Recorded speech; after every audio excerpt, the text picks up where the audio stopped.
Hey everyone, video 3 of our series here. And this one kind of focuses on what ifs and what to do next.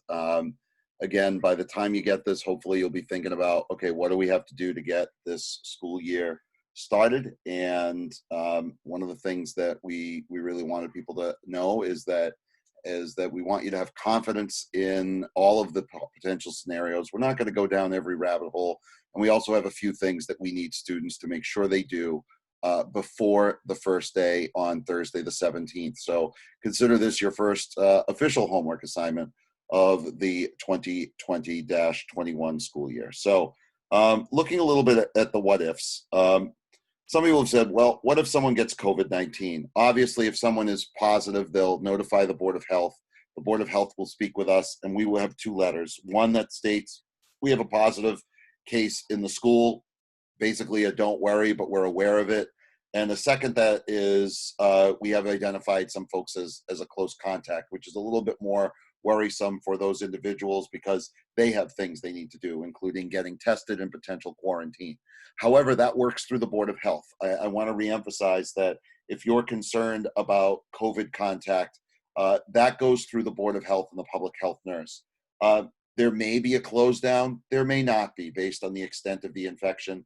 And there may be a situation where an entire class or an entire group of students is asked to quarantine, but that is, again, based on close contacts. Close contact is defined as being inside 6 feet of someone without protective equipment, including a mask. So, this is where we use our contact tracing and certainly our seating charts and things like that. So do we have a situation? Should we have a situation if someone is positive? We are notified. We look at our seating charts. We take care of working with the Board of Health.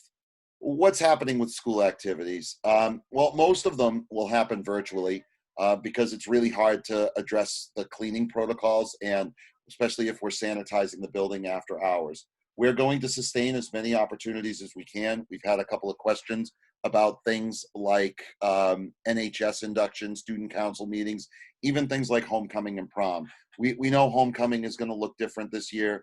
We're holding out hope that by the time the spring comes that our prom will be somewhat normal, even if it'll be different. And we do want to have ways that we can continue some of our traditions, but some of them, like the dance, are just not looking promising.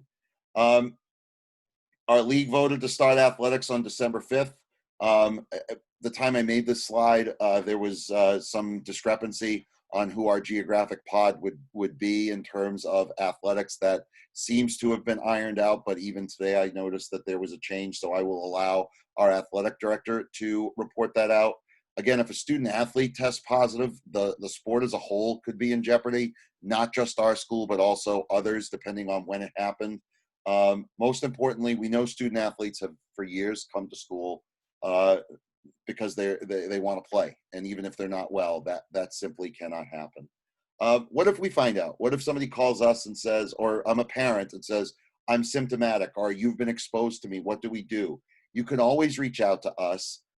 If you're saying, I've heard so-and-so is got COVID-19, we're certainly not at liberty to discuss that. We are not even going to tell you who the close contact would have been if, in fact, that happens. Students who stay home from school can be electing remote learning. It's a simple email to the teachers and to our office, to the guidance counselor, to let them know the student will not be in person. And again, if you find out that you're symptomatic, stay home. What if we chose remote only and we don't like it? Well, right now, our cohorts are pretty tight. We may not have the ability to make some changes, but it's binding for at least the first 8 weeks. We'll see as more students get added. There is the hope that we'll be able to bring more students back. There may not be as much flexibility. Schedule changes at this time, they are done. We are not accepting schedule changes anymore. We are not accepting cohort changes unless there's a situation involving siblings. And if there is, that's on us. We will do our best to rectify the situation. So as we get ready for the first day of school, what are the student responsibilities for the week? Well, we've got 10 of them.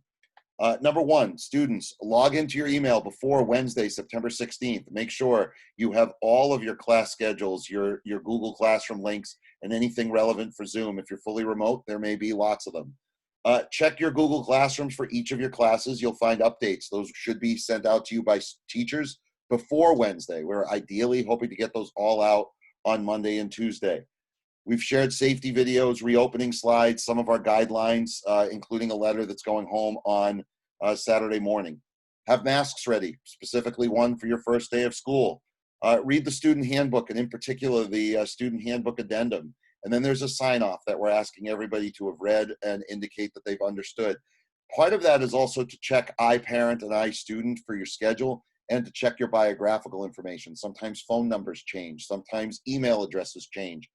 Please make sure that that information is accurate. Check that reopening website. It's off, again, to navigate there, go to the high school web page, click Students and Families, and right at the top, you'll see something under R called Reopening 2020. There's a back to school update letter. Watch the videos, everything that we have. And number 10, perhaps most importantly, be ready. We're going to be ready come the 17th to have everybody back in the building. We need you to do the same. And we're really excited. We know it's been a nervous, anxiety-ridden journey to get us here. There's been a ton of work, but the reality is we want you to be ready.